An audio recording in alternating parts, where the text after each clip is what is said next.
Good morning, everyone. Welcome to day 2 of Check 2020. My name is Kelley from Emporia State University.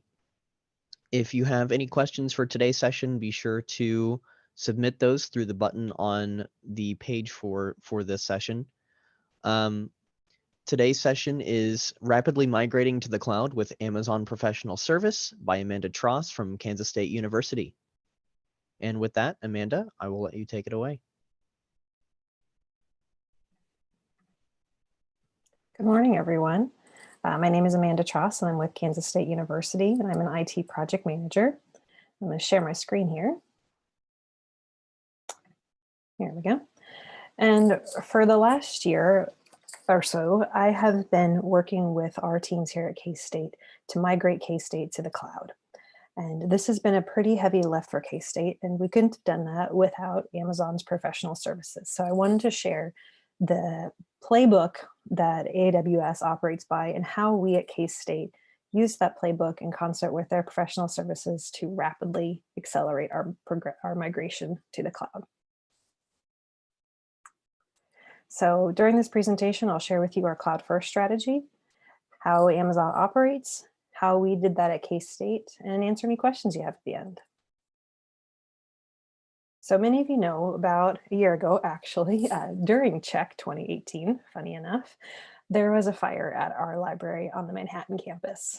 Our data center is located in the basement of the library. So some of these pictures that you see here are damage following the fire in our data center.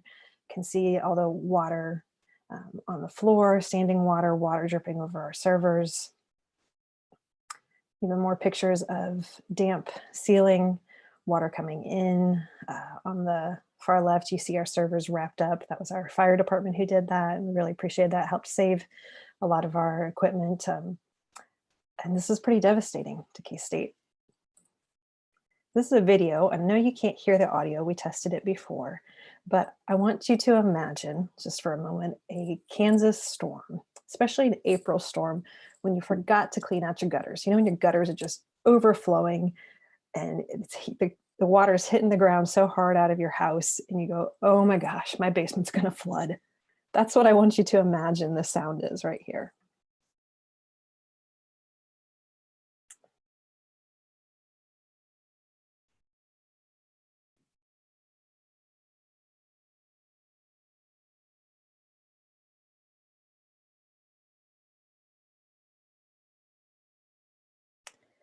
So if you had that sound playing in your head, you can see that's what was happening to our data center during the fire.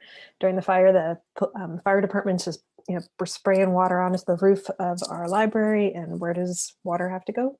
To the basement, to the bottom. So our data center just got damaged. So after the fire, and this was already in the works before the fire, I have to say, but it was solidified post-fire. This was our IT strategic plan, and I included the link on this slide, but you're also welcome just to go to the K-State website and do a quick search for IT strategic plan, and this will pop up. So part of our strategic plan, one of the several points in it was to modernize our infrastructure. And one of the ways we were going to do that was adopt a cloud first strategy. Cloud first, simply put, to K-State meant that if the service was best served in the cloud, put it in the cloud. If it maybe wasn't, reconsider that it could possibly go into the cloud. Figure out how we could adopt a cloud first mindset. We know that not everything can go into the cloud. Not everything is maybe best suited for that, but we really need to think through that each service and application strategically to see if it could or could not. Because as you saw just before, our data center has a lot of damage, and we were gonna have to rethink that footprint as well. And I think I've seen a number of presentations already so far at Check that has talked about some universities' journey to the cloud. And it really is a journey. It's not a, oh, hey, we're going to go to the cloud and we'll be there in a week. We're just going to take everything from one and just put it there. It doesn't happen like that. It is a very iterative process. It takes most universities anywhere between 5 and 8 years. But K-State really didn't have that much time. We didn't have the ability to just take our time in getting there. We had to move fast, as you just saw why, kind of one of our reasons for rapidly getting there. So to do that, we decided to partner with AWS. And AWS has out the gate, a journey plan for us that includes a readiness assessment, a readiness and planning part, as well as going into migration and operations. And you can see here, this is a pretty aggressive timeline. We're talking, this is about a year, a little bit more than a year. So K-State partnered with them to go down this journey. The first part of that was a readiness assessment. And this is where AWS comes in and they take a look at our current situation and tell us, hey, are you ready to move to the cloud? What are your strengths? What are your weaknesses? Where do you need to improve? How could you possibly get there? What might it cost? What might that look like for you? We did this in the fall of 2018 after the fire, and it was pretty enlightening for us. It was very informative and it was very helpful for when we entered into our MRP, Migration Readiness and Planning. So Amazon swooped in May of 2019 to K-State, and with this very aggressive MRP plan. What that is 16 weeks, give or take. K-State was a bit more longer than this, and that's okay. And they divided our time with AWS into 8 different work streams, what AWS calls them. These are sort of eight different areas. And the goal was to stand up our AWS account, get the foundation, get it secure, get all of our team members prepared and ready to operate in the cloud, and then go migrate some applications to native AWS and help us get there, help us work through all of the knowledge transfer and all of the building and all of the construction that was going to have to go on. So we did that starting May of 2019, and it was a really intense time for K-State. And I don't think we would have gotten through this without AWS. In particular, AWS has a philosophy of customer obsession. They love their customers. And sorry if you hear my dog there. I have 2 very, very loud basset hounds. They are obnoxious and very talkative. I also have a couple cats that you might see apart. They've been walking around here. So back to this, AWS, they are completely obsessed with their customers, and they will tell you that, and they will show you that repeatedly. They partner with you and they are there along the side. They don't just sort of kind of, maybe walk next to you. They hold your hand and they help you get there. And they are an incredible partner to get through setting up your foundation and migrating your applications. So K-State ended up being very successful with the AWS process. And one of the things I think that went into that is how open-minded K-State was to the process, and how K-State really was engaged and willing and ready and fired up to learn all this knowledge and to just get going. And you can see some other of the keys to success here. So I wanted to go through, kind of show you the how, because we're all IT people. Theory is good, but we like to see that. How did you actually do it? What were the tools you used? How often did you meet? What did you really actually do during the day to do this? So we collaborated. We did a lot. I know that's one of those buzzwords there, but we did. We got to know each other very well. We had each other's cell phones. We went out to dinner with each other. We went out for drinks. And we met all the time.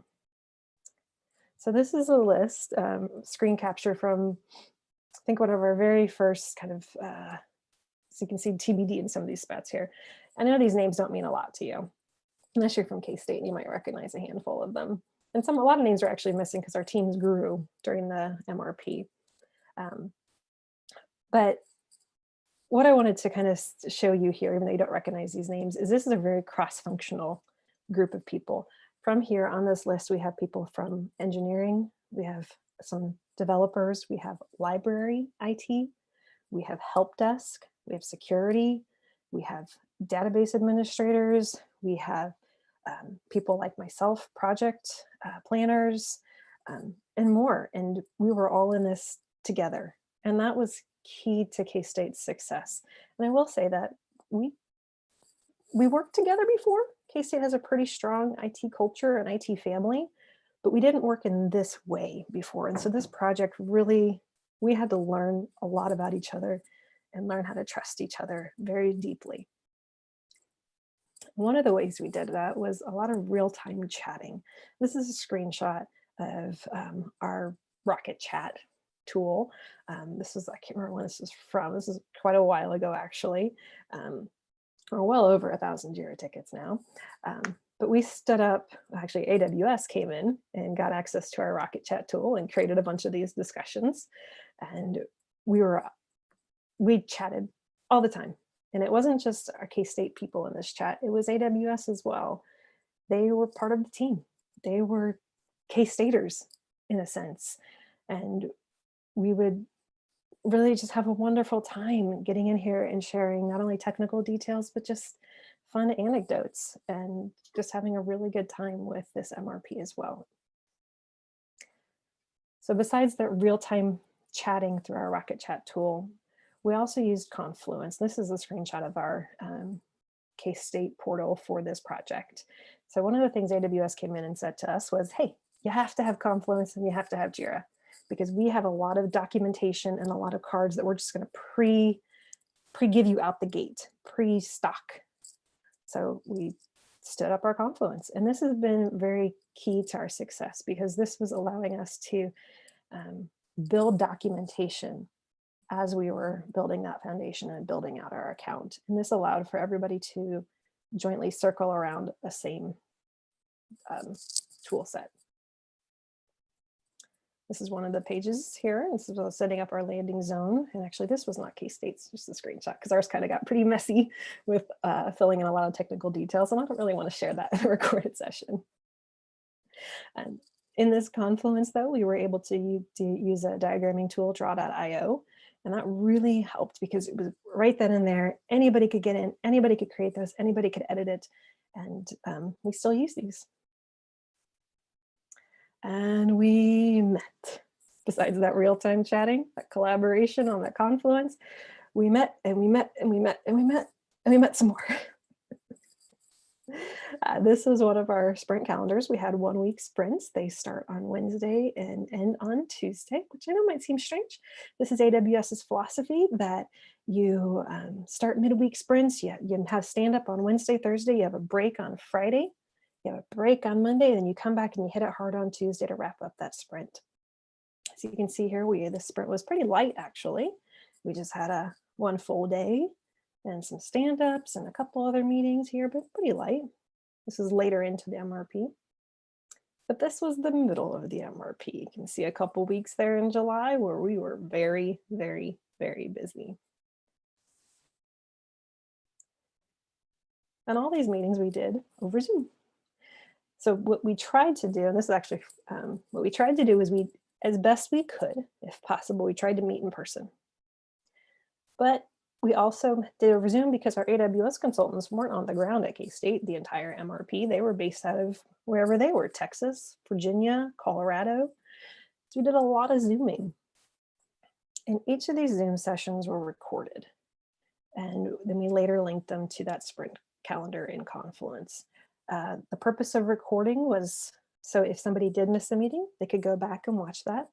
But also a lot of these meetings, especially in the early phases of the MRP, were very technical.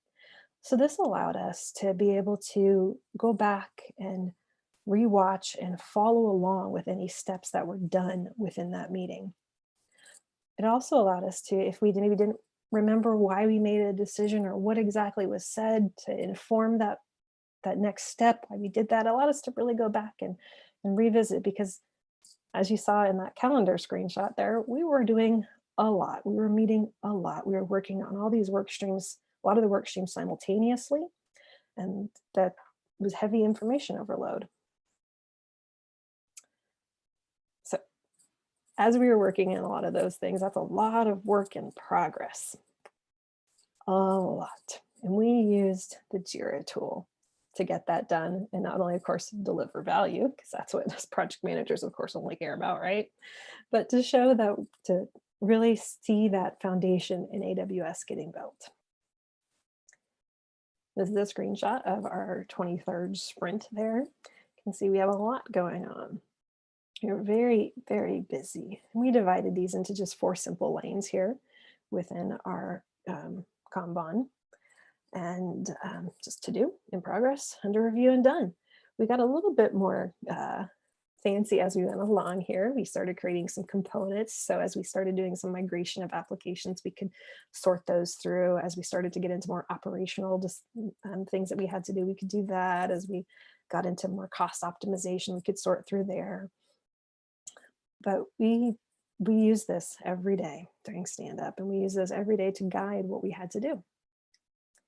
We, of course, had a backlog where upcoming work was, and we go into this backlog much like any of you who are familiar with an agile project methodology. We'd go through this backlog and groom it. What needs to get pulled through to the next sprint? What needs to get put in back into the backlog? This is a very iterative process for us. Part of that iterative process and all that collaboration and the meeting recordings, everything goes into ultimately making a decision. You have to make a decision so you can move forward. What technology do you want to use? Do you want to use landing zone or control tower? What do you want to do here? And we tracked those decisions in a Kanban board. It allowed us to go back, reflect on that decision. And also, because we were using the Atlassian tool set of Confluence and JIRA, we were able to, within that JIRA card, link to the Confluence page where it had additional documentation on why that decision was made. And we've gone back, and this has been very helpful, because we've gone back, and as we've moved further along into migration and operations, we were able to revisit some of these decisions we made and change them. And it was really an easy process for us to see why we did something and why we were going to do something different.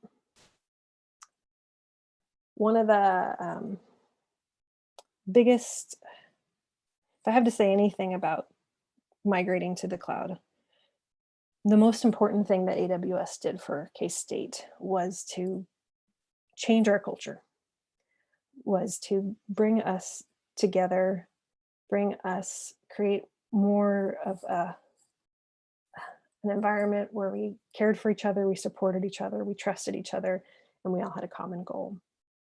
And one of the things, and this is, I won't say this is easy, it's really hard. One of the ways we did that was a weekly retrospective. And during this weekly retrospective, we would have an open conversation about what worked and what didn't work. The key here was to not share any blame. And this is an agile practice, so you can certainly go and do some more research on retrospectives. And I know many probably of you do this after a project completion, kind of a post-mortem. But we did this every week. And this was very helpful for us to not only kind of champion our progress, but also to identify areas for continuous improvement. And you really need to make sure that you are supporting each other during this. And it can kind of get old, so kind of think of ways to shake it up. But this is pretty crucial to creating that atmosphere where you all really want to move forward and be there for each other and get the same things accomplished and get that success. So K-State now, we're about a year after the MRP. We have our AWS account set up. We have a number of applications either running in native AWS, in our VMware and AWS environment, with managed services run through our K-State account. All of that would not have been possible without this MRP, without the change in K-State's culture, without those daily stand-ups, without that weekly retrospective, without that collaboration on the Confluence in JIRA, and really without everybody having that shared common goal, and without AWS coming in and holding our hands and teaching us how to fish. So thank you, and I'll open this up to any questions.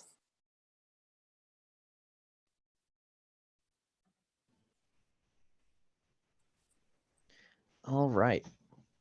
Let's see. Looks like we've got one question here. This comes from Shalyn from K-State. How has the relationship with AWS changed now that you have some AWS systems stood up? And how have the cultural changes in IT maintained over time? Okay. So your first question was, how is our relationship with AWS since the MRP? It's continued to be very strong. So we have brought in some of our consultants actually just recently in February and March as we wanted to go back and do a security audit. So we reached out to our engagement manager at AWS and said, hey, can we bring back in our security consultant? And no problem. We continue to work with our AWS account manager to try to bring training opportunities to the campus. So AWS continues to be a very strong partner, I think, with K-State in making sure our cloud experience is as we want it to be and bringing opportunities for us to grow. And then your second question, Shalyn, is how has that culture continued? I'll tell you, at first it kept going really strong. A year later, we're more into the operational phase. And so a lot of us are working still towards cloud migrations. A lot of us are off doing more operational things.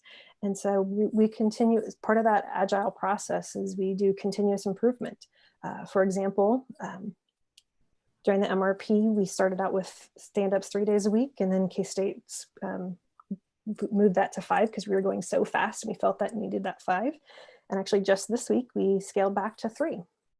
So we are continuously reevaluating our needs and trying to keep that culture of trust and towards a shared common goal active, but it's not easy. All right. It looks like we don't currently have any other questions. If you'd like, we can wait for just a minute or so, see if any more come in.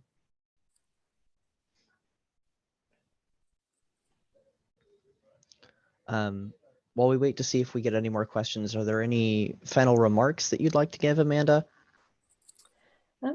If your university is considering a cloud-first strategy or just really wanting to know more details about our journey to the cloud or what options are out there, feel free to give me a call or email atross@ksu.edu, and I'll be happy to share and be very candid with you about what K-State did and kind of the ups and downs.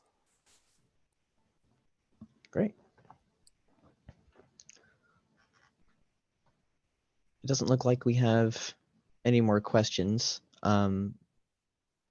So I guess we will probably go ahead and call it there. Amanda, thank you for your presentation, and thank you for everyone that's tuned in and shared this with us today. And we'll see you in the next session. Thank you, everyone. Thanks, Cole. Mm-hmm.